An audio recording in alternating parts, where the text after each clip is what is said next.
Bonjour à tous et bienvenue dans ce podcast de Mage. J'ai l'honneur d'accueillir aujourd'hui Aurélien Pruvot, Guillaume Racemi et Florian Guichon. Merci beaucoup d'être venus aujourd'hui. Pour vous donner un petit contexte, ce soir on a un événement avec le Mage Business Club où Florian et Guillaume auront la chance de passer sur scène et Aurélien la prochaine fois pour sûr. Je suis passé l'an dernier. C'est déjà passé l'an dernier, une fois par an au minimum, c'est obligatoire. Tu nous as fait un super passage l'année dernière d'ailleurs. Aujourd'hui on va parler de sujets très corpo. Vous avez l'habitude de parler un peu de Dubaï, de ce genre de choses, d'infoprenariat. On va ici parler avec des entrepreneurs très aguerris qui ont fait plusieurs levées de fonds, plusieurs exits, rachats d'entreprises, joint venture, structuration, gérer des dizaines, voire centaines de salariés, etc., etc. On va aller sur un sujet vraiment très corpo aujourd'hui qui va beaucoup vous intéresser, vous apprendre à scaler votre société. On a de forts experts aujourd'hui avec nous. Je suis très heureux de les avoir parmi nous. Également, pour parler très rapidement de Mage, Mage est une agence qui accompagne les entrepreneurs à s'installer à Dubaï, mais qui les accompagne également quotidiennement dans leur comptabilité, leur gestion financière et fiscale, les gestions fiscales. Voilà, pour commencer, du coup, est-ce que vous voulez commencer à vous présenter 30 secondes, 1 minute. Guillaume, tu peux commencer? Ok, je vais commencer. Voilà, moi je suis Guillaume Racemi, j'ai monté à Dubaï il y a 1 an un espace de bureaux à partager, de bureaux privatifs. Et aujourd'hui, on en a 2 qui sont déjà installés. On en a un autre qui est en cours d'installation et qui sera ouvert d'ici 1 mois. Et en fait, l'objectif, c'est de pouvoir réunir tous les corps d'activité afin qu'ils puissent partager ensemble, un peu exactement comme Mage. On va dire, c'est exactement quasiment le même concept, sauf que là, c'est vraiment de passer ces journées avec des entrepreneurs aguerris qui peuvent discuter ensemble, partager ensemble.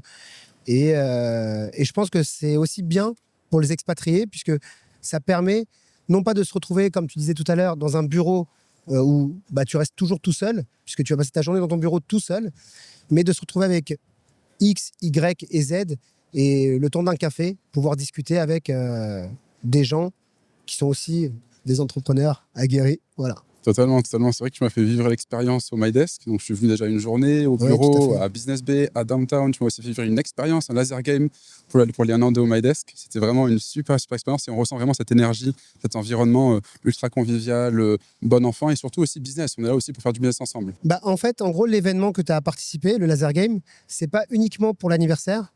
C'est tous les mois, on crée un événement, pas juste pour se dire on crée des events, mais c'est pour pouvoir finalement rapprocher tous nos clients, toute notre communauté ensemble. Se trouver dans un espace de bureau et se dire coucou ou un petit sourire, c'est une chose. Mais se retrouver autour d'un paddle, d'un laser game ou d'un karting avec qui tu vas rigoler, finalement, la personne, ton voisin de bureau, c'est plus ton voisin de bureau, mais c'est ton copain. C'est là où tu fais le plus de business. Exact, tu as tout compris. Aurélien. Alors, pas nous, oui, non. parce que nous, les gens qui network. Mais les mecs qui network, ça leur permet de se dire non plus vous, mais tu. C'est pas pour rien que tu payes des memberships à des clubs de golf 40 000 à l'année. Exactement. Mais c'est aussi, ça crée une super émulsion. On le sent, en fait. L'émulsion, en fait, on sait bien qu'on apprend qu'avec d'autres entrepreneurs, parce que soit il y a ceux qui ont fait des échecs avant nous, sur certains sujets, des réussites avant nous, ou ceux qui ont juste des postures bien différentes des nôtres. Ça nous est arrivé, qu'on était justement dans des coworking à Paris à l'époque, de rencontrer des gens qui étaient juste le niveau au-dessus du nôtre, qui n'avaient pas levé 20 ou 30 millions, mais qui étaient juste au-dessus. C'était il y a déjà 10 ans. Mais je me souviens des conseils qu'ils donnaient, c'était des conseils de quelqu'un qui l'avait déjà exécuté. On ne l'aurait jamais rencontré si on n'avait pas été juste dans une situation de rencontre, dans un environnement où tu sais que tu vas parler business, tu vas parler avec des entrepreneurs, et ça crée une émulsion favorable. Tout le monde est là pour bosser, pour passer au step supérieur. Venez, on s'aide et ça va bien se passer. Je le trouve comme ça en tout cas. Mais tu as totalement raison. Mais tout à l'heure, on a eu une discussion, toi et moi. Et quand tu m'expliquais ton business, je me suis dit, mais attends, mais lui, c'est la pièce manquante de mes clients qui sont dans la crypto à Business Bay. Parce qu'ils ont besoin, ils ont leurs équipes, mais ils ont un besoin qu'ils n'ont pas actuellement et qu'ils sont obligés d'aller chercher ailleurs. Et pendant que tu te présentais, je me dis, mais lui, il faut qu'il soit au MyDesk. Du coup, c'est pas encore présenté. Voilà, c'est ça. Du coup, présente-toi, s'il te plaît, Flo. Alors, moi, je m'appelle Florian Guichon. Merci de l'invitation, Alexis, avec grand plaisir. Merci à toi. Du coup, on a cofondé en fait il y a une dizaine d'années un écosystème qu'on a appelé le Château. En réalité, c'est plusieurs boîtes. Une boîte qui s'appelle Vivoca, qui était spécialisée en fait, et qui est encore, j'y ai été, mais qui s'est spécialisée en reconnaissance vocale et en intelligence artificielle. Concrètement, on a créé Google Home avant Google Home. Je viendrai dans les détails par la suite. Mais voilà, ça, c'était la première boîte. On a créé également Meria, Descoin et Tada, qui sont en fait des boîtes crypto. Et en fait, cet écosystème qui aujourd'hui représente sur les boîtes un peu plus de 130 salariés fait qu'on a créé une émulsion un peu similaire parce qu'en fait, on a tous évolué ensemble en tant qu'entrepreneurs. On était 6 au début. Tout a commencé à bien exploser. On s'est aidés, mais maintenant, en fait, les équipes sont tellement différentes qu'on apprend des autres parce que ce n'est pas les mêmes mécanismes. Et en fait, on s'est importé également à Dubaï pour notre dernier projet qui s'appelle Tada, où on a la capacité d'offrir de la data d'ultra haute qualité à tous les projets Web 2 ou Web 3 possibles pour simplement entraîner des modèles d'intelligence artificielle. Et moi, à titre personnel, comme j'ai toujours été passionné de vente depuis mon plus jeune âge, je me suis toujours développé sur les aspects commerciaux dans ces boîtes-là. Ultra intéressant, ultra intéressant. Ce que tu m'expliquais la première fois quand on s'est rencontrés, tu m'as dit oui, des valos à tant de millions, des salariés, et moi, ce qui m'a passionné, parmi tous ces gros chiffres, ces gros succès, c'est surtout cette passion pour la vente que tu as et cette appétence pour closer des deals sur 18-24 mois, des plusieurs millions avec des grands comptes, gérer des équipes entières de sales, etc. Et j'ai essayé de gérer des sales et c'est très difficile. Les commerciaux, c'est les profils les plus durs, les moins disciplinés, franchement, respect. Et je vais te dire que c'est mes préférés. et je te dirais que je pense que mon CTO te dira que ses préférés, c'est les techs. Ouais. Alors que notre connaissance aussi du métier nous permet de savoir à quel point on a la capacité d'avoir du vrai leadership face à un sujet ou pas du tout être complètement à côté de la plaque. Moi, je prends la responsabilité de me dire que le sujet, si je ne le connais pas, soit mes associés le connaissent, soit on recrute pour que la personne connaisse à notre place. Honnêtement, si demain, je dois commencer à mettre les mains dans la compréhension d'un code, sans être bête non plus, à part tuer le produit, tuer la boîte et emmerder tout le monde, je vais pas servir à grand-chose. Mais surtout que tes équipes, j'imagine qu'elles ne te respecteront pas si tu te mets dans le code parce que tu n'as rien à voir dans pas ce de métier-là. légitimité, je n'ai rien à faire là. légitimité. Je reste à ma position que je pense que je gère pas trop mal. Elle me prend déjà assez de temps et j'adore le faire. Bien sûr. Restons dans ces mécanismes-là. Et aussi, souvent, un bon sales, moi, ce que j'ai remarqué, c'est que souvent, il peut te retourner un cerveau, il va pouvoir convaincre n'importe qui de lui vendre n'importe quoi. Mais que sinon, le revers de la médaille de ça, c'est le côté organisation. Souvent, tu vois, un vendeur qui peut te vendre tout, il va être assez mal organisé. Et en fait, je vois bien un gars de la tech où lui a besoin de plus de structure, d'organisation, etc. Quand il doit traiter avec un sales, il doit s'arracher les cheveux.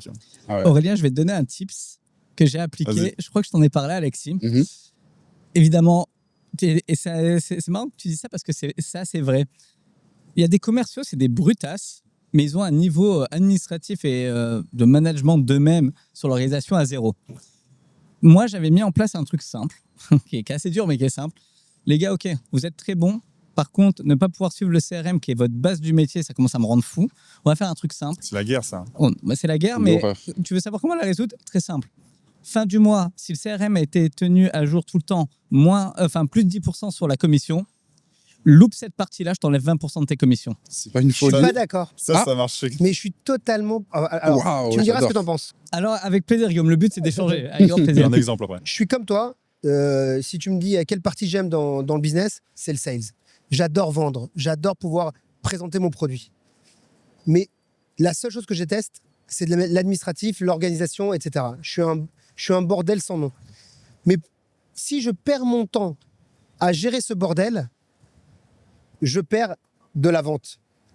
Et je pense que c'est la même chose pour toi. C'est-à-dire que si le temps que tu perds à ça, t'es tellement bon, tu vois, le peu que j'ai discuté avec toi, je sens C'est gentil, le Guillaume, truc. merci. Et je me dis, mais mieux investir dans un assistant que de perdre son temps à s'occuper de, tu vois, toute cette administration Après, qui va... Je te rejoins. Nous, on est arrivé au stade où, évidemment, il y avait ce qu'on appelle des après-ventes qui géraient tous les aspects facturation, tous ces aspects-là. Et je te rejoins. C'est juste que quand tu veux mettre tout le monde à l'équité, je parle surtout des jeunes commerciaux. Les jeunes commerciaux qui ont déjà l'impression d'être les meilleurs du monde, alors qu'en fait, on sait très bien qu'il y a de l'apprentissage à faire. Si tu veux faire une équité totale et que l'administratif devient important en tant que... Pour trouver, tout à l'heure, on en parlait du PMF, Produit Market Fit. En fait, si ton CRM il est mal rempli, que tu ne te rends pas compte à quel moment du cycle de vente ça loupe, et si tout le monde a des datas différentes, c'est compliqué pour un entrepreneur de le savoir. Où je te rejoins, Guillaume, c'est qu'honnêtement, et j'en parlerai en plus ce soir, un commercial qui est capable de te rapporter des millions d'euros, en réalité, ne le fais pas chier. Aide-le à te rapporter encore plus de millions, et ça, je te rejoins totalement. C'était plus un exemple type sur les commerciaux t'emmerdent à pas remplir leur CRM. c'est horrible à dire, bienvenue dans les règles. Vous gagnez beaucoup d'argent, il faut être dur également. Je vais faire l'arbitre en même temps sur la transition. Vas-y, pour- vas-y. pour me Super. présenter. Super. Ouais. Les premiers clashs ont commencé. En pleine c'est- présentation, C'est des bons introduction. débats. C'est des bons débats. Non, en vrai, je suis assez d'accord sur l'incitation avec un bonus. Moi, je me souviens, on avait des sales. Ça nous rendait fou parce qu'il y a 30% des contrats qui n'étaient jamais signés après closing.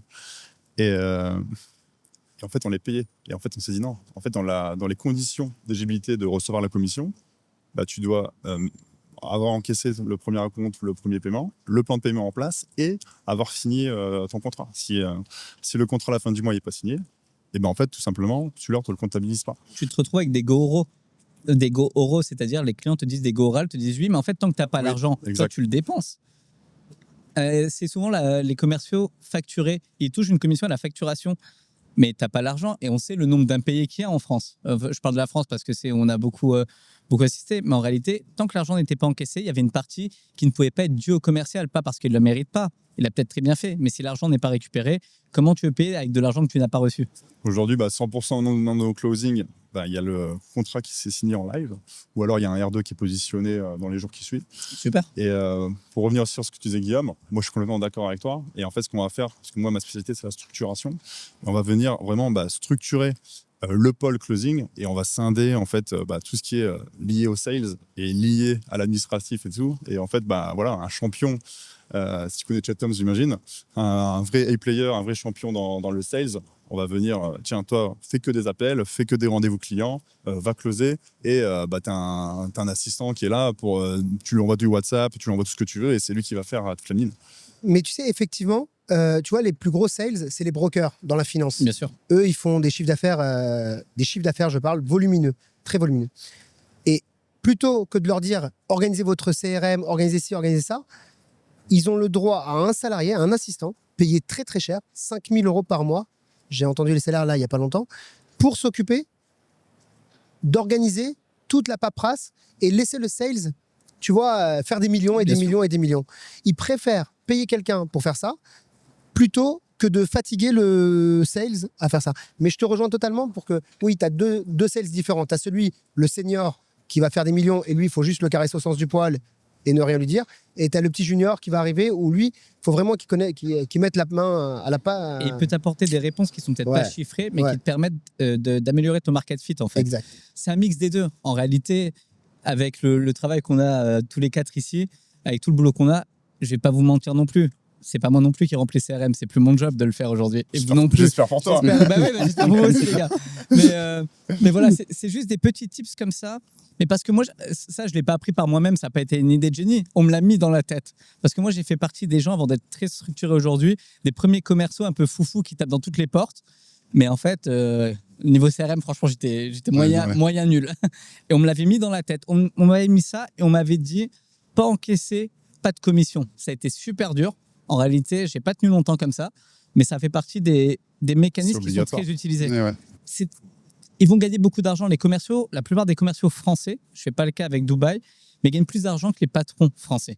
C'est comme ça. Et en fait, tu es très bien payé, tu dois bosser très dur. Comment ça, tu n'as pas envie? La vie, elle n'est pas facile. La vie, elle est dure en tant qu'entrepreneur, elle est dure en tant que commercial, elle est dure en tant que tech, elle est dure selon sa position. Et moi, je considère que à partir du moment où il y a des règles qui sont affichées, à manager correctement, le jeu, il est lancé. Tu acceptes les dés ou non. Faut juste pas faire des changements de plan de commissionnement tous les 2 mois parce que tu n'es pas content. Moi, je suis Bon. totalement d'accord avec toi sur le fait de pas payer, pas commissionner. Nous, Ok. chez OMyDesk, en fait, moi, ce que j'ai fait, c'est moi qui m'occupe de toute la partie marketing digital de OMyDesk. Donc, en fait, j'ai fait la vente avant même que le client vienne être reçu à la réception. Mais pour être sûr que mes réceptionnistes accueillent bien le client qui vient d'arriver plutôt que de l'accueillir comme la réceptionniste de base qui va dire je m'en fous, moi, je suis réceptionniste. Je leur dis si le client signe et que vous êtes là pour la signer, vous gagnez 20% du premier mois. Sympa. Très bien. Mais vous touchez ces 20% À l'encaissement. à l'encaissement, pas à la signature. Ah oui, bien sûr. Une signature, même si un client signe, je ne vais pas aller chercher les huissiers pour aller lui dire mais attends, mais il faut que tu payes. Je préfère attendre, on est payé, et à la fin du mois du paiement, tu toucheras ta commission. Et du coup, Aurélien, je vais Bah, te au bout- présenter parmi tous ces Ah ouais, grands c'est- discours. Après 10-15 minutes, L'arbitre, je vais. vraiment on va de dire que les gens m'entendent parler, mais je n'ai pas pu le présenter. C'est ça, tu t'as déjà bien parlé, et puis tu es un expert dans ce milieu-là, structuration, commercial, etc. Donc explique-nous un petit peu ton activité. En fait, je suis cofondateur d'un écosystème qui s'appelle La Familia. Mhm.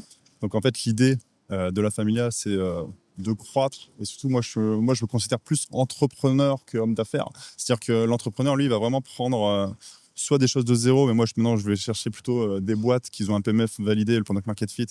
Peut-être qu'ils vont générer plusieurs centaines de mille par an.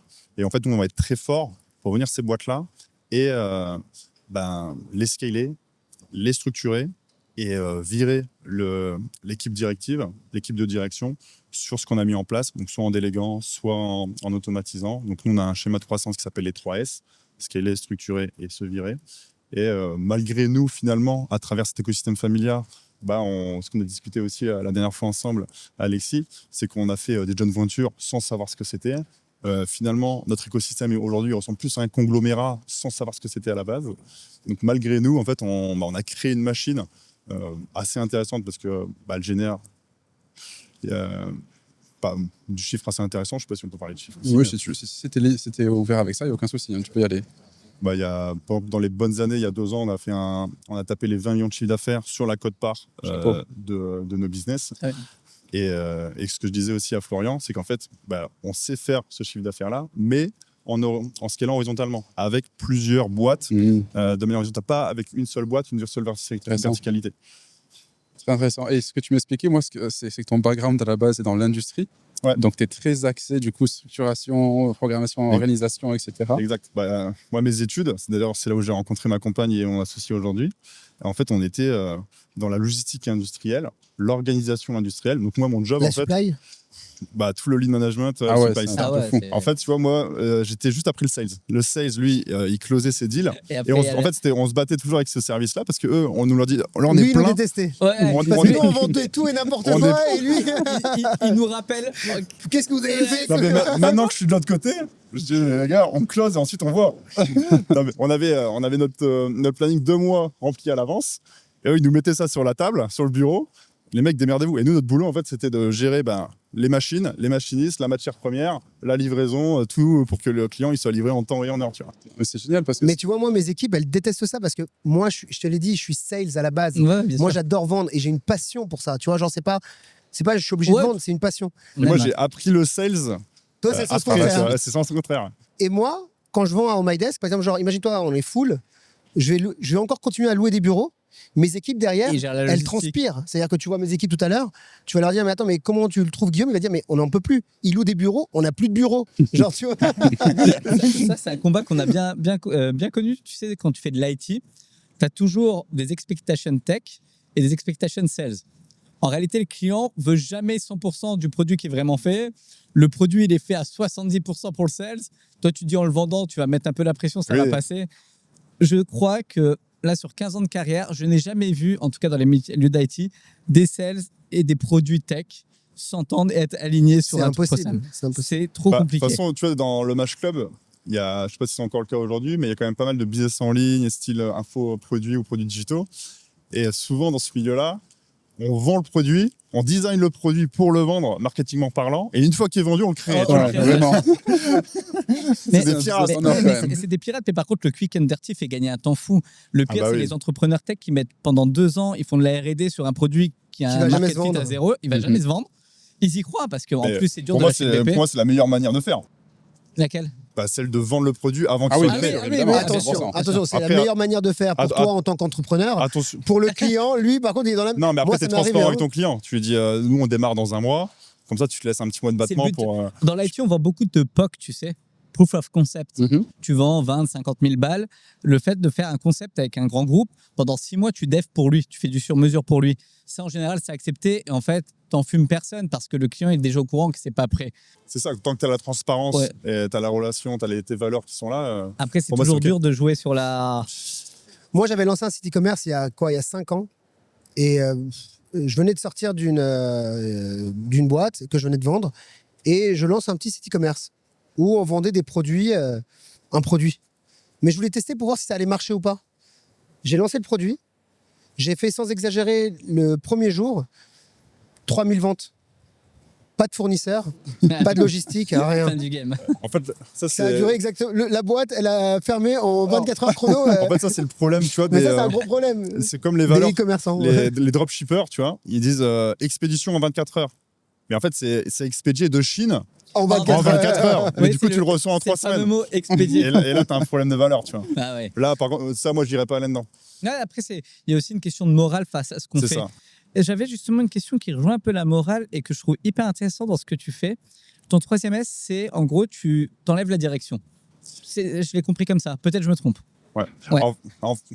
Plus ou moins. En fait, on récupère le temps passé de la direction pour le mettre sur un nouveau projet. Moi, je suis très d'avis que l'énergie du fondateur ou des fondateurs, c'est eux, au départ, qui doivent insuffler les nouveaux projets.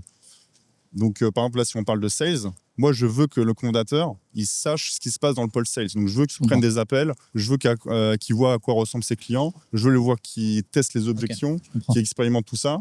Et ensuite, on le structure et on va mettre des vrais sales, une vraie équipe, J'ai compris un ce que vrai tu head of voulais dire. sales.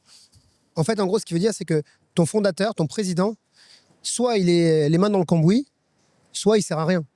Tu vois, Et en fait, il va passer de step by step. Il va faire peut-être ça pendant 15 jours, un mois. Ensuite, on le fait passer sur un autre projet. Comment tu gères enfin, on l'a tous déjà vécu, mais tu as des gestions d'ego qui sont un peu différentes. Commercialement, c'est pareil, mais les entrepreneurs, c'est différent. Moi, je connais beaucoup d'entrepreneurs tech à bébé. C'est ce que j'appelle des mecs qui, leur projet, quoi qu'il arrive, ils ne le lâcheront pas. Ils se tueront pendant 10 ans, ça ne marchera pas, mais ils iront quand même parce que ils sont passionnés par leurs produits, j'en suis convaincu. Et quand tu leur fais changer de place, tu n'arrives pas à les gérer. c'est une boîte qui vaut à l'échec. Quelqu'un qui... Moi, tu sais, moi, j'ai appris un truc, mais ça, c'est de l'expérience. Mon père, il avait une petite boutique. Et sa boutique, elle marchait bien. Et à un moment, ça marchait plus. Ça faisait 0. Et je lui dis, mais papa, pourquoi t'arrêtes pas d'injecter de l'argent dans ta boîte? Il me dit, parce que c'est mon bébé. Mais excuse-moi, une boîte, ça n'a jamais été le bébé de personne. Une boîte, quand elle marche pas, elle fait faillite. Si tu as des sentiments pour ta boîte est vouée à l'échec. Je suis d'accord encore une fois sur les deux. Arbitrage. Alors, Si on aurait dû mettre un ring. Ouais, vraiment, On va s'amuser à faire une prise de catch, tu vas compter jusqu'à 3. Ouais, vraiment. je suis d'accord que si la personne ne change pas, il ne va pas pouvoir scaler, il va être capé. S'il est OK avec son chiffre actuel, il pourra rester comme ça ou à l'échec, ça je suis assez d'accord. Mais il y a des solutions quand même qui existent pour lever. Pour moi, ça, c'est des freins, c'est des croyances limitantes. D'ailleurs, nous, en fait, on travaille, si tu veux, avec une psychologue qui a un doctorat en entrepreneuriat. Et en fait, elle va venir vraiment challenger le CEO pour lui faire... après, là, c'est une petite boîte, donc on ne peut pas l'appeler CEO, mais peut-être le chef d'entreprise, pour venir péter ses croyances et le faire avancer. Si on n'arrive pas à péter ses croyances, et c'est vachement dans le mindset, je suis d'accord avec toi qu'on va dans le mur. Mais comment tu fais, toi, pour passer pour le gentil? Parce qu'en vrai, toi, t'es le méchant garçon, toi. Toi, t'es le méchant garçon de l'entrepreneur. T'arrives dans une boîte, avec tout le respect que j'ai pour toi, j'allais dire, t'as rien fait, t'as juste posé des Je suis méchant, c'est-à-dire. Non, mais ce que je veux dire, c'est que tu viens, le mec qui a créé sa boîte, en fait, tu vas lui expliquer que ce qu'il fait, c'est pas bien.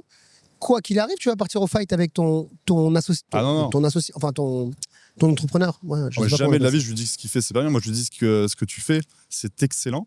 Par contre, là, ce qu'il faudrait faire, c'est de mettre 100% de ton énergie dans les 20% qui te rapportent les 80%. 100, 20, 80. La loi de Pareto, quoi. Ouais, totalement. Enfin, qui est 80, Et en fait, ouais. au lieu d'aller faire 5 projets en parallèle, tout ce qu'il fait en parallèle, prenons un pôle à la fois, structurons-le de A à Z, et en fait, on va bifurquer comme ça de pôle en pôle, et à la fin de l'année, tous entreprises et structurées. Et tous, ils acceptent? On a des critères de recrutement. T'es docile ou t'es... On a T'es obligé. effectivement, on avait un client qui était, il voulait absolument se sortir de l'opérationnel de sa boîte, mais en même temps, profil très contrôlant. Je veux absolument savoir ce qui se passe dans le pôle delivery. Je veux absolument savoir ce qui se passe dans le pôle. Tous les jours, je veux les chiffres. Et en même temps, elle veut sortir de l'opérationnel, elle veut passer moins de temps cette personne-là dans son business. Et finalement, il y a un vrai conflit. Il y a un conflit de valeurs. Et en fait, on a passé plus de 6 mois juste... C'est quoi le type d'activité que dans lequel tu investis? E-commerce, produits digitaux. Et agence, beaucoup. Des cabinets, des choses comme ça. Mais, c'est hyper intéressant parce que tu vois, moi j'ai eu ce gros souci, et j'entends souvent ça chez les entrepreneurs, la difficulté à sortir de l'opérationnel pour pouvoir revendre sa boîte. Souvent la boîte dépend trop du fondateur, du CEO, et du coup la valeur détient beaucoup du CEO. Et ma question ici, c'est, on va parler après de toi, comment tu organises vraiment ce genre de choses, mais vous, Guillaume et Florian, est-ce que déjà vous êtes sortis, vous, de l'opérationnel de vos sociétés? Est-ce qu'elles peuvent vivre de manière viable sans vous? Est-ce que vous pourriez avoir, par exemple, un revenu passif sans avoir à regarder les chiffres, à travailler dessus? Et sinon, est-ce que vous aimeriez? Et si oui, comment est-ce que vous avez fait? Je te laisse. Ok, merci beaucoup. Alors oui. Alors la réalité, c'est que l'opérationnel juste change de niveau. C'est-à-dire qu'aujourd'hui, je suis toujours autant opérationnel qu'avant, mais sur des niveaux différents. Je m'explique. Au début, aller voir les clients, c'était essentiel. Maintenant, les seuls clients qu'on va voir, c'est des clients de très haut niveau directement. Enfin, mes discussions, c'est avec Thales Avionics, Dassault Systèmes, dans la supply chain avec Corbair, des gens comme ça. En fait, du coup, je reste au même niveau opérationnel en termes de métier, j'exagère presque le trait. Mais par contre, on a bien évolué. Par contre, on a tout segmenté de façon à ce que la segmentation des activités de les boîtes, eh ben, elle s'autogénère de façon très simple. J'ai une chance que peut-être Guillaume n'a pas et que peut-être Aurélien n'a pas. Moi, j'ai des associés. Donc, en fait, on n'est jamais interdépendant tout seul. Je ne suis pas solopreneur. Quand je dis solopreneur, c'est-à-dire, moi, je suis admiratif des entrepreneurs du BTP des années tous les deux 80. des associés, non?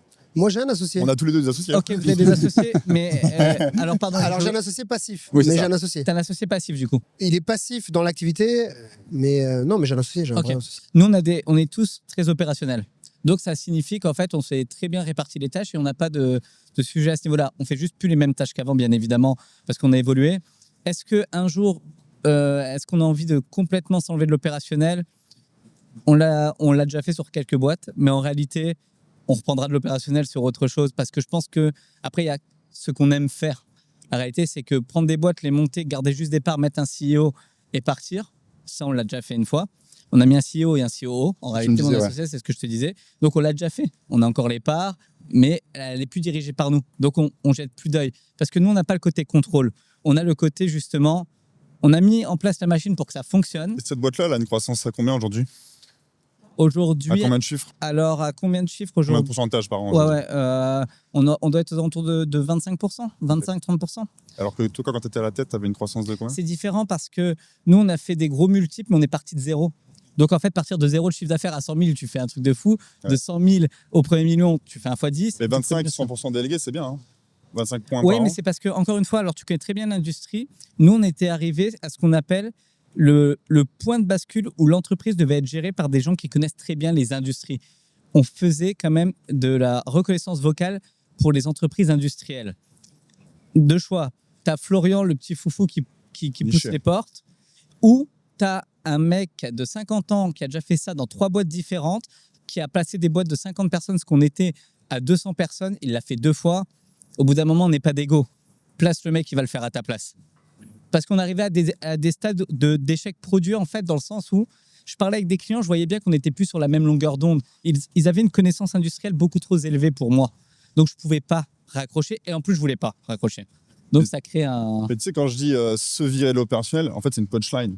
C'est pas vraiment se virer puis rien foutre et aller siroter un cocktail au bord de l'eau. Ouais, En voilà. fait, Il n'y a plus de rêve. c'est en Ça, fait, c'est le rêve des non-entrepreneurs. Ouais, Ils pensent que les exactement. en entrepreneurs. fait, c'est réallouer son temps de dirigeant sur des effets de levier. Parce qu'en fait, toi, plus tu vas avancer, plus ton business va être mature, plus tu vas avoir du temps à passer sur des choses qui sont plus importantes, qui vont générer... En fait, souvent, tu vois, on t'entend dans des pubs, faut décolorer son temps, prendre de l'argent et tout. Mais en fait, même aujourd'hui, nous 4, on a tous un taux horaire, tu vois. On a tous un taux horaire, on te dit, tiens, je te paye X, tu vas dire OK.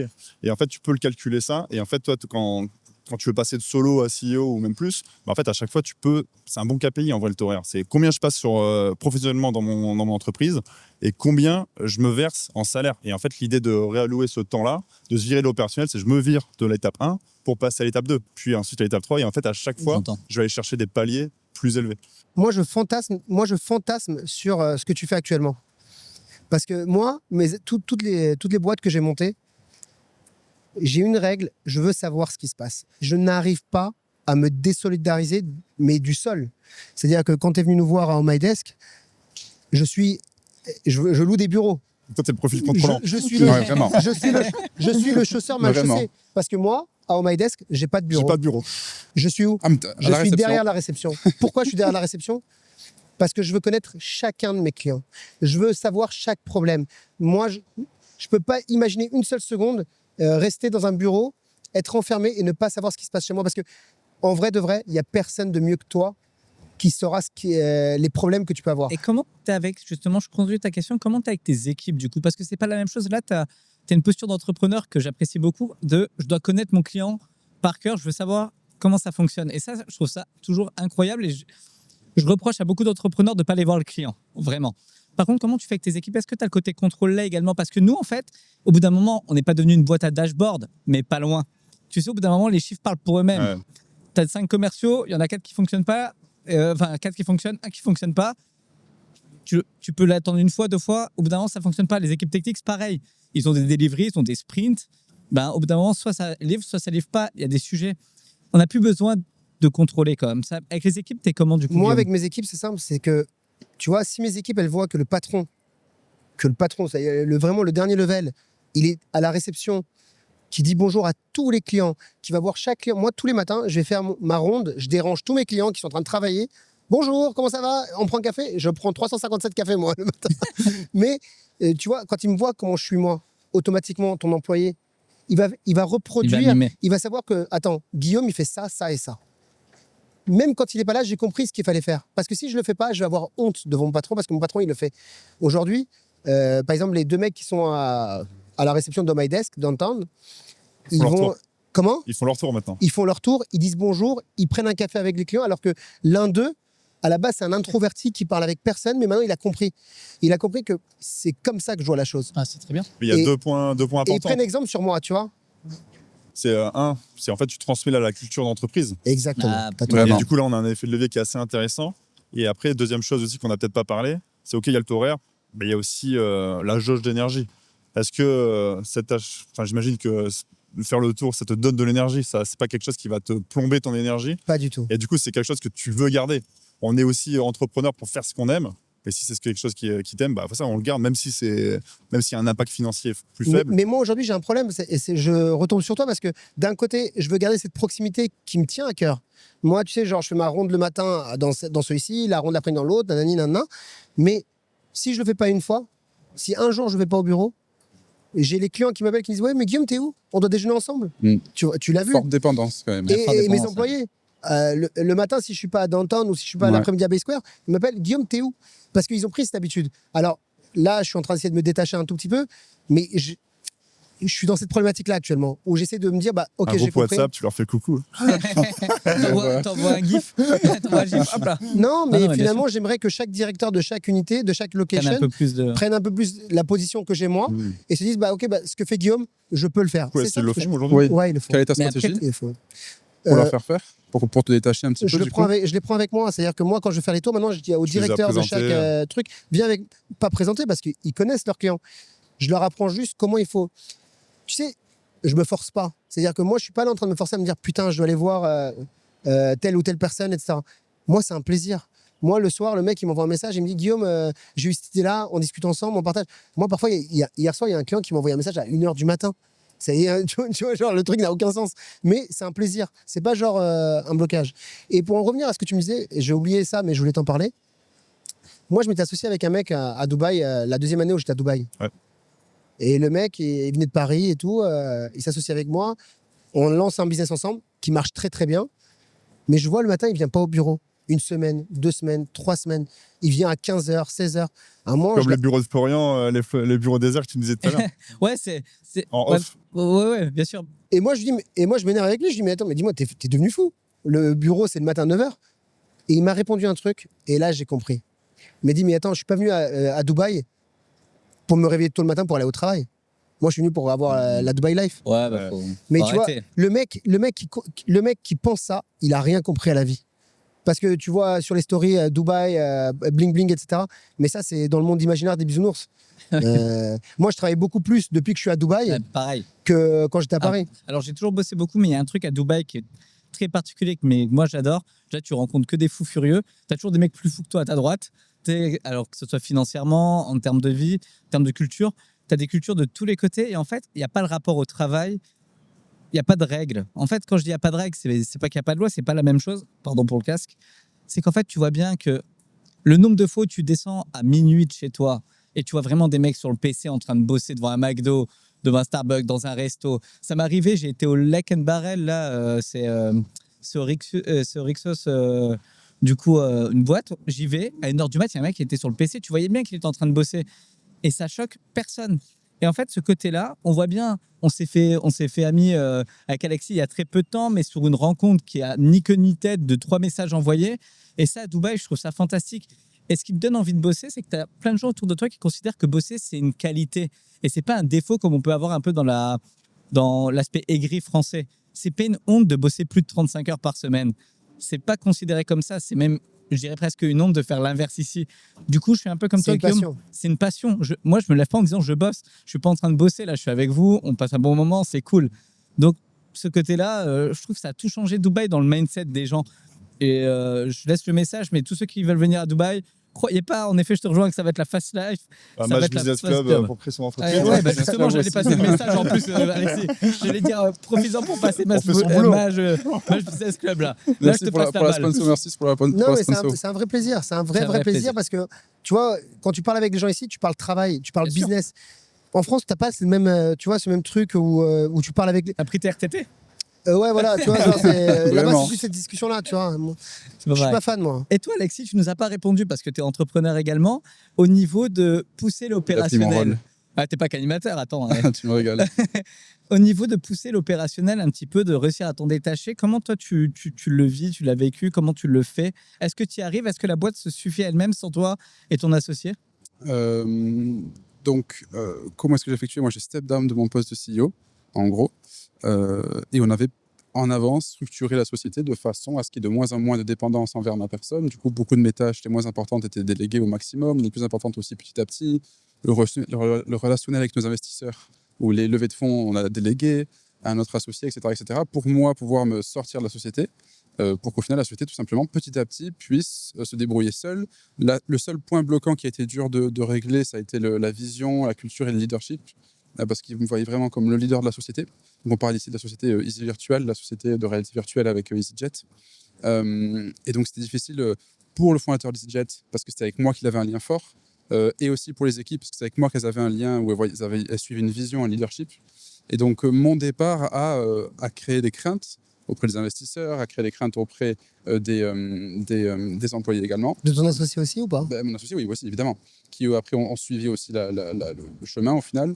Mais en premier lieu, parce que c'est moi le premier à amorcer ce sujet-là, ça a créé des craintes, mais au final, ça s'est bien passé. Il y a juste ce côté de leadership qui a pris un peu de temps à transitionner, et ça a pris quelques mois pour que ça puisse... C'est quoi la fréquence aujourd'hui de ton application dans cette boîte? en fréquence, c'est 0. Donc, aucun meeting Ça y est, par... c'est en train de... C'est bon, c'est même fini. annuellement. Ce qu'il veut t'expliquer, c'est qu'il a touché. Il le dit très discrètement, mais c'est très bien fait. Il t'a expliqué qu'il a déjà touché. Voilà. Fréquence à Il t'a zéro. expliqué que, tu vois, là, il fait les podcasts, mais après, c'est le fameux sirop sur la plage, pas très loin. C'est fini. Ah, c'est le jeu. Non, mais c'est très compliqué. Moi, personnellement, pour moi, ça a été très compliqué quand j'ai vendu mes boîtes, j'en ai vendu plusieurs, c'était très compliqué pour moi de me détacher de la boîte. J'ai accepté de faire des earn-out, alors que c'était pas inscrit sur le contrat, mais juste pour pouvoir toujours continuer à faire développer la boîte. Après c'est très... c'est de la passion de mon sens général. C'est compliqué de sortir d'un truc qui te prend autant au cœur, tu vois. Ouais. Donc, on l'a fait aussi. J'ai vendu aussi ma première boîte. Alors, la première boîte s'appelait 90 Tech à mes 22 ans. Par contre, j'ai pas vécu ça, mais parce que ça se passait mal avec un de mes associés à l'époque. Et quand ça se passe mal et que tu commences à en avoir marre, t'as pas le même sentiment. T'as juste envie de cash out, prendre un peu d'argent et partir. C'est différent, mais c'est dur. Le sentiment entrepreneur, personne ne se rend compte avant d'avoir entreprendre à quel point ça te booste, à quel point ça peut te terminer aussi, à quel point tu vis avec ça, quoi. Ouais. Mais c'est passionnant. C'est le vrai mot, c'est la passion. Et du coup, Aurélien, très rapidement, on parle du coup d'être moins dépendant du CEO, etc. Parce que c'est ce sur quoi tu travailles au maximum aussi. Comment faire en sorte que le CEO soit moins dans l'opérationnel ou bien dans l'opérationnel plus efficace? En fait, je vais revenir là-dessus, mais si on veut développer, si on veut l'énergie du fondateur, il faut être dans l'opérationnel. C'est juste que au lieu de travailler dans ton business, tu vas travailler sur ton business. C'est-à-dire qu'on va travailler toujours sur des projets qui vont venir se rajouter. On va créer des... Déjà, on va passer dans tous les pôles, on va créer chaque pôle, ça va être un actif parce qu'il va tourner en autonomie sans nous. Et ensuite, on va venir rajouter des briques. Donc, une brique, c'est un actif. On va rajouter des actifs, en fait, si on fait, je sais pas, on développe tout un système d'acquisition, sales, dans un réseau d'affaires ou j'en sais rien, et là, tu mets ça en place, bah, tu sais que ça, pendant 10 ans, 15 ans, ça va tourner. Et ça, c'est un actif. Du coup, ça va générer du revenu sans toi. Mais au départ, tu viens mettre ton énergie, tu vois. Ok, intéressant. Ok, hyper intéressant. Et est-ce que tu as dû passer par des levées de fonds dans les joint ventures que tu as fait, etc. ou pas du tout? Tu as toujours financé différemment les projets Je crois que c'est avec toi qu'on parlait de ça. Ouais. Ah ouais? Et, sans en financement propre, que du propre. Et toi, tu as tout développé. Tu m'as dit là, tu as dû, parce que t'as toi, dû là, Là, avancer on a une mis belle en fonds somme. propres. Moi et mon associé, on a mis en fonds propres. Mais bon, on a eu des up and down. Mais tu vois, moi, le problème des levées de fonds, moi, je ne comprendrais jamais. Moi, j'avais un ami à moi qui avait lancé une idée incroyable. Il vendait un tableau, un grand tableau, tu sais, des parts de tableaux. Il a passé plus de temps à essayer de faire une levée de Ah fonds ouais, ah, c'est bon. qu'à travailler sur son business. Ouais. Mhm. Et moi, je regardais ça comme ça, je C'est disais, pas le même métier. mais ça n'a aucun sens. Tu vas pas passer plus de temps à essayer d'aller demander de l'argent que de faire ton business. Et à cause de ce mindset que j'ai, il est bien ou il est pas bien, je sais pas. Je n'ai jamais réussi à faire de levée de fonds. Je n'ai même pas voulu en faire parce que je peux pas me justifier devant quelqu'un. Tu vois, je vais pas perdre mon temps à aller demander de l'argent alors que j'ai un business qui tourne et j'ai pas le temps de faire ça. T'as quand même, ton associé est quand même un investisseur, si je me trompe pas. Le principal de base, c'est aussi quelqu'un qui a mis des fonds avec toi, avec t'as convaincu ton associé de base, le premier associé sur le Oh My Desk Downtown. Alors, mon associé de base, c'est toujours mon associé. Oui.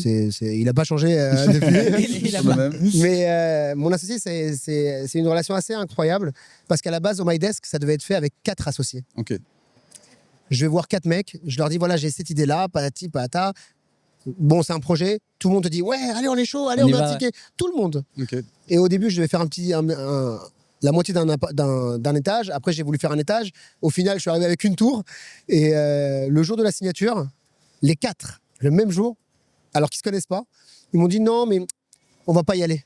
On va pas y aller. On va pas y aller. Et là, je me dis waouh. Et moi, j'avais déjà mis ma part à moi. J'appelle mon ami, qui est aujourd'hui mon associé, et je lui envoie juste un texto. Mes associés m'ont lâché. Est-ce que tu veux faire partie de l'aventure? Il m'a envoyé, je suis avec toi, on y va. Je suis avec toi, on y va. Et il est parti les yeux fermés, sans réfléchir. Ça a été compliqué parce que tu sais, bon, bah lui, c'est un chef d'entreprise, il contrôle une grosse boîte, etc. Moi, je suis mon propre chef d'entreprise, j'ai une fierté aussi, tu vois. Tu vois, ça aurait pu aller au clash. Parce que bon, il veut. Tu sais, 2 associés, il y en a toujours un qui commande la barque et l'autre qui.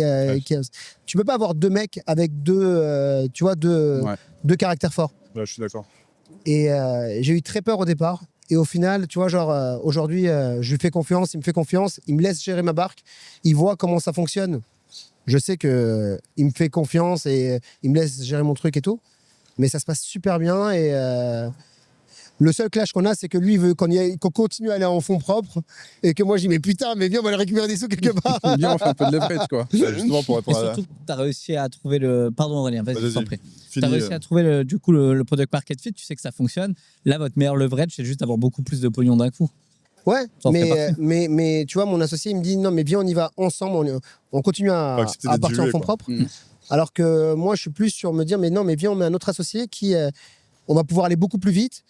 Et bon, tu vois, genre, c'est des discussions qu'on a, mais bon, c'est productif. Ah, c'est Je une kiffe bonne parce qu'on discussion. s'installe, c'est des problèmes de riches. Ah bah bien Tu sûr. vois ce que je veux dire? Ouais, bien sûr, C'est ouais. pas genre merde, les caisses sont vides, comment on fait, tu vois? C'est des problèmes de riches. Totalement. Il me pousse, mon associé, à me dire, Guillaume, parfois il se réveille le matin, il me dit, faut ouvrir en Chine, faut ouvrir en Arabie Saoudite, faut ouvrir au Tadjikistan. Je dis, mais frérot, 2 minutes. détends-toi. Ah, Tu sais, la semaine dernière, il me dit, ouais, alors la Chine. Je dis, mais quoi la Chine? J'ai jamais fait le touriste en Chine. Tu voulais dire quoi, Aurélien? Aurélien, tu disais. Ouais, bah non, c'est pour répondre à ta question parce que j'ai envoyé le bébé à Guillaume. Ok. Mais du coup, pour répondre à ta question, nous, ouais, on est arrivé jusqu'ici tout en fonds propres. Mhm. Et je disais tout à l'heure que moi, j'étais plus entrepreneur que homme d'affaires. C'est-à-dire que, tu vois, moi, ma spécialité, c'est de prendre des projets, des créations de zéro ou des projets qui ont le PMF, qui font déjà moins de 500 000, tu vois, entre 100 000 et 500 000 euros par an. Et on va les scaler à 5 millions, entre Incroyable. 5 et 8 millions, tu vois. Ça, c'est vraiment notre spécialité. Et la chose intéressante là-dedans, je pense que ça peut aider des gens, c'est de ne pas négliger, c'est le multiplicateur de son marché. C'est-à-dire que quand tu crées quelque chose, tu as ton bénéfice à la fin de l'année, mais que tu viens multiplier, tu viens valoriser en multipliant par le multiplicateur le coefficient de ton marché. En fait, quand tu vas vendre ta boîte, ton actif, tes parts de ta boîte, elle a une valo. Bien sûr. Elle a une valo, et en fonction de ton marché, si tu es boulanger, peut-être que ce sera 3-4, si tu as un SaaS, peut-être que ce sera 10-12. Et en fonction de ce que tu crées, en fait, donc, si tu fais 100 000 € de bénéfices à la fin de l'année, tu as 100 000 € dans ta poche, certes, mais si tu vends aujourd'hui, si tu as un SaaS, tu fais x10. Et là, tu es valorisé à 1 million. Tu peux vendre. Et là, tu as une rentrée de cash. Et là, si tu veux, tu peux refaire ça, si tu veux. Mettons, tu vas avoir des clauses pour ne pas refaire la même chose, etc. Ça, c'est normal. Mais tu l'as fait une fois en vrai. Donc, tu peux refaire dans un autre. Mais je te pose une question. Moi, je fais beaucoup ça dans les e-commerce. Est-ce que quand tu investis dans une boîte, est-ce que tu investis dans une boîte juste avec les documents comptables qu'on te donne ou c'est au feeling? Non, il y a les deux. On veut voir le porteur de projet. Okay. Maintenant, on fait plus. Là, on a mis en pause tout ce qui est. On va même plus mettre d'argent sur la table. Parce que comme je te disais tout à l'heure en off, on s'est fait niquer plusieurs fois. Non, sérieux? Ouais. Ce YouTube ne sera pas rémunéré avec toutes les insultes qu'on a sorties. Les pubs n'existeront pas. C'est fini. Et en fait, maintenant, on est plutôt en mode... on a le pouvoir de la boîte. On veut la majorité, 85 points à minimum. Avant, on mettait de l'argent sur la table pour 25, même jusqu'à 49%, tu vois. Mais on était minoritaire, on était associé minoritaire. Mais comment tu fais pour investir? Est-ce que ce que je disais, c'est plus les bilans comptables qui vont te faire investir ou rentrer dans une boîte, ou est-ce que c'est plutôt le feeling que tu vas avoir en disant j'y crois à cette boîte, j'y vais juste pour le feeling? Ce que je disais avec mon associé, il a eu aucun prévisionnel. C'est fou. Il a fausse au feeling. Non, il a pas fait. Bon, c'est un mec intelligent, c'est juste qu'il s'est dit attends, Guillaume, je le connais. Son business, je vois ce que c'est, j'aime bien. Et je pense qu'il kiffe aussi. Donc, tu vois, c'était au feeling. Ouais, t'as raison, c'était au feeling. C'est pas sur la paperasse. Si j'investis dans une boîte en bourse, tu sais, sur un Interactive Broker, machin, je vais regarder que les comptes. Mais si je dois aller me mettre à côté de l'associé et aller donner l'énergie, en fait, ça va être beaucoup au feeling. Et surtout, est-ce que là, dès qu'il me pitch son projet, est-ce que tout de suite, je vois comment je peux faire x10 sur son business? Est-ce que je vois des portes d'entrée? Est-ce que je vois ça? Et là, on y va. Qu'est-ce que tu dirais sur un projet de coworking comme celui de Guillaume, qui a un fort capex? Pas mon secteur d'activité. Ouais, c'est chaud quand même. Il a quand même ton ami associé a eu des couilles, maintenant qu'on me les démonétisé, je peux le dire. Il a eu des couilles quand même de te faire confiance, d'investir dans une tour entière avec toi pour un premier projet, alors que à la base, l'idée, quand même, je le redis, on a parlé en off, c'est à la base, tu as vu WeCrash. Mais il vient des sales. Non, mais c'est fou, t'as vu le WeWork qui n'a pas fonctionné, tu as dit, je vais faire un WeWork bis, un peu mieux fait, avec un nouveau concept à Dubaï. Moi, j'avais un mentor, j'avais un associé qui était, je vous en ai parlé tout à l'heure, c'est le patron de Jiffy, c'est toujours le patron de Jiffy, c'est Philippe Ginesté. Et il m'a racheté une fois, enfin, on a monté une boîte ensemble, etc., de marketing. C'est lui ton associé aujourd'hui? Non. Et en fait, en gros, j'ai vu tout ce qu'il a fait, j'ai vu toutes les activités qu'il a fait. Il avait Jiffy, derrière, il a racheté Tati, il a monté un espace de bureau à partager, de coworking qui s'appelle The Bureau, il a lancé une boîte de location de voitures. Ce monsieur est un génie. Exactement comme son slogan. Et j'ai vu The Bureau, et j'ai compris ce qu'il y avait besoin. Et quand je suis arrivé à Dubaï, j'ai senti le manque qu'il y avait. Tu as des bureaux à Dubaï? Ouais. J'imagine que tu attends un quart d'heure à l'ascenseur? Quart d'heure, t'es gentil, c'est pas les heures de midi.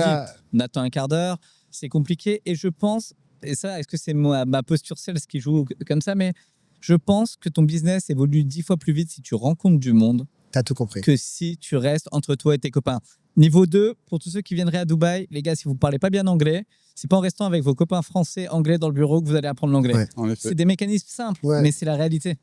Je reste convaincu qu'il y a un avenir de fou furieux sur ce que tu es en train de faire, MyDesk, et je pense que pour chaque entrepreneur, je conseille n'importe quel entrepreneur d'aller s'entourer d'autres entrepreneurs et de ne pas croire que dans son bureau fermé comme à l'époque, ça peut ouvrir des portes. C'est nul. C'est pas vrai. Je l'ai fait, moi. Ouais, moi, je l'ai fait. Moi, j'étais à Al Barcha. Je ne sais pas si vous connaissez. Si. J'avais pris un bureau au 17e étage. Je me disais, bon, ok, je viens de m'installer, il me faut un bureau.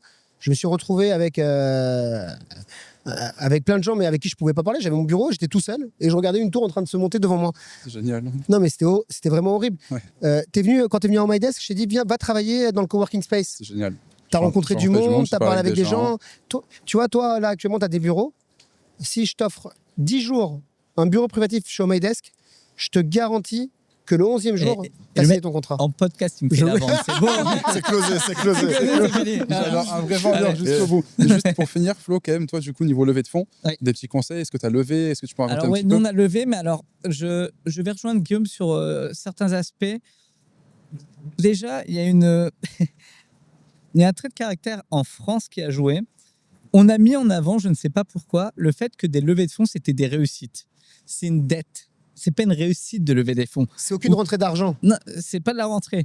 Il y a des gens vous avez été crédibles pour passer à un stade supérieur. La première chose, c'est on pense qu'une levée de fonds, c'est une réussite. C'est comme avoir 200 employés, c'est une réussite. La réalité, c'est que la première boîte que j'ai faite dans le BTP en porte-à-porte, ils étaient 250 employés. La direction a changé de façon familiale. Il a réussi à tuer une boîte de 250 employés là depuis 25 ans en 1 an et demi. Les employés et les levées de fonds, ce n'est pas des critères de réussite. Nous, on a dû lever parce que ça dépend des secteurs. Nous, on avait une grosse R&D. On avait besoin d'un développement monstrueux, d'aller très vite pour faire une attaque par le marché, pour créer des barrières à l'entrée. On savait que l'IT, l'IA allait super vite en 2015. Du coup, on a levé et on a dû se faire accompagner parce que, on n'avait pas les moyens. Et 2, on avait besoin de fonds considérables pour créer des équipes, pour créer un produit tech hyper compliqué. La première levée, le seul conseil que je donnerais à ceux qui n'ont jamais levé, ne prenez pas des levées juste pour de l'argent, prenez des gens qui sont capables de vous ouvrir des portes, des business angels qui sont capables de vous accompagner et vraiment de vous aider. Ne croyez pas que le fonds VC qui regarde des Excel une fois par mois, qui ne comprend rien à votre business, va vous aider un jour. Il va vous mettre du pognon, vous allez Il va pas regarder les réussir à bidas rembourser. et c'est tout. Les bidas, ça va être compliqué pour vous parce que Il votre va chiffre, mettre la pression quand les KPI sont dans le rouge. Vraiment. voilà, la pression, au lieu de mettre ce que tu as dans la tête, ça va prendre 3 mois à sortir ton app, tu vas mettre 8 mois, comme tout le monde. Enfin, tout est comme ça. Là, donc, Comme les buildings à Dubaï. Non, mais tu sais que moi, j'ai pas accepté Vraiment ça. Moi, j'ai pas accepté ça. je comprends. Moi, quand j'ai vendu ma boîte, à un groupe qui s'appelle Horizon Média, et j'ai revendu une autre boîte au groupe Jiffy. Mais quand j'arrive au Comex, etc., mais moi, je pouvais pas parler avec ces gens-là parce que les mecs, ils te parlent d'EBITDA, ils te parlent de résultats d'exploitation, etc. Pour moi, c'est du chinois. Pour moi, c'est du chinois. Regardez, mon chiffre d'affaires, il a augmenté, mes frais, ils ont baissé. Ok, je suis bon. On est dedans. On Ouais, est dedans. bien sûr. Me parlez pas, moi, j'ai besoin de travailler, j'ai besoin de faire du chiffre. J'ai pas le temps à perdre à faire des réunions de. Mais ça, c'est très mauvais. Je sais pas si c'est. Non, c'est pas mauvais parce qu'en fait, ça fait vivre une boîte. Le chiffre d'affaires, si le bénéfice net final, tu le réussis sans rien, sans fonds à côté, sans te diluer, ça fait vivre une boîte et ça marche bien. C'est le meilleur moyen d'avoir une vraie valo in fine. Nous, la différence qu'il y a eu, c'est comme c'était une entreprise très tech, la principale avec laquelle on a levé les fonds, et ben en fait, la valo se joue aussi par les brevets, par la tech derrière, par le nombre d'heures qu'on a passé, par le produit qui est devenu. La réalité, c'est que ça a coûté plusieurs dizaines de millions. Tu peux pas créer un produit comme ça quand tu n'as pas entrepris avant, j'exagère, ou que tu n'as pas fait plusieurs levées. Sinon, tu vas mettre 10 ans à le faire. Ça marche Et au pas. final, tu peux très bien vendre le brevet, même avant commercialisation, Et ça se que passe tu auras très déjà bien. fait un coef. Du coup, tu trouves toujours des méthodes pour, au final, aller. Et nous, du coup, c'était un bon choix. On a levé et maintenant, du coup, on vit par le chiffre d'affaires. Du coup, on a inversé la tendance. Et heureusement, parce qu'en fait, il y a quelques années, on est arrivé dans la phase où, OK, les gars, on vous a aidé, il faut rembourser maintenant. Et c'est normal. Combien de temps t'as mis On a remboursé. À faire ta levée de fonds? Alors, on a mis la première, on avait mis un peu moins d'1 an, ce qui est très long. Et la deuxième, en général, c'est entre 8 mois et 14 mois. Du coup, on avait une chance, c'est ce que je te l'ai dit, on était plusieurs associés. Ça permettait en fait de faire à la fois beaucoup d'OP et de se concentrer dessus. En tout cas, je te rejoins, Guillaume. Si vous levez des fonds, c'est une concentration et c'est un métier de lever des fonds. Il y a des leveurs de fonds qui peuvent aider et c'est un temps fou. Ouais, vous ne faites pas de business. Un temps fou. La levée de fonds n'est pas un business. Vous ne Totalement. faites pas de chiffre d'affaires, vous ne faites pas de commerce. Et je suis totalement d'accord avec toi. C'est-à-dire que moi, quand les gens me disent oui, j'ai fait une levée de fonds de 10 millions, de 100 millions, moi, l'insight, on s'en fout, ça me fait pas bonder. Non, mais tu vois, genre, en fait, tu crois quoi que le mec il va te mettre 100 millions d'euros et que les 100 millions ils vont aller dans ta poche en salaire ou quoi que ce soit? Pas du tout. Au contraire, chaque centime est surveillé, chaque centime est vérifié. Il y a tout de même un trait de caractère que j'accorde en fait aux levées de fonds quand elles sont importantes. C'est la valorisation de ton produit. Alors, la valorisation du produit et la crédibilité que tu as su donner de temps en temps. Parce que, tu sais, si les gens ont la capacité de mettre 10, 15 millions, des groupes ont la capacité, c'est quand même... Ça, c'est pas des levées de fonds que tu fais en 6 mois. Nous, on a levé pas mal d'argent et du coup, on a mis plus de temps que ça. Pourquoi? Parce qu'en fait, ça demandait une crédibilité. Et en fait, t'es pas tout seul à lever des fonds. Vous êtes 500 à essayer de lever des fonds. Et il y a un côté de, ils t'ont choisi parce qu'ils croient en ton projet. Mais où je te rejoins, c'est pas ce qui va te faire vivre la boîte. Ouais. Ça va te faire survivre le temps que tu arrives à faire vivre ta boîte et à la faire exploser. Totalement. Bon, Voilà. les gars, merci beaucoup. Vraiment, Déjà c'était un plaisir. Je sais, c'était Déjà rapide. Hein. Mais attends, Déjà, l'arbitre, et- il a pas. J'ai pas le temps d'arbitrer. Alexis, il faut qu'il arbitre 30 secondes. Il y a le sur-arbitre. Non, mais il y a tu Fais-nous vois, un le arbitrage. décisif. Fais-nous une conclusion arbitrage Et- si tu veux. Non, alors. vas-y, non, vas-y, je laisse, vas-y. parce que je vois qu'on est regardé Oui, là. parce On que nous fait des grands signes depuis tout à On l'heure. a, excusez-nous, on a Non, le mais je serais mage, ravi qu'on refasse ah. un autre podcast tous Avec ensemble parce grand que je vois plaisir, qu'on c'est un vrai est plaisir, plusieurs. C'était vraiment, vraiment caractères agréable. différents. T'as bien choisi les intervenants. Eh ben, c'est mon travail, je fais de mon Merci. La mieux. prochaine fois, ça sera sur un ring. Ça peut être moi, c'est un petit podcast sur un ring. Pour se cacher dans une langue, Il y on en a un, il fait 2m10, je fais 1m12. Ça veut rien dire. Un c'est mètre se deux. muscler. Ça veut rien dire, on sait jamais. Hein.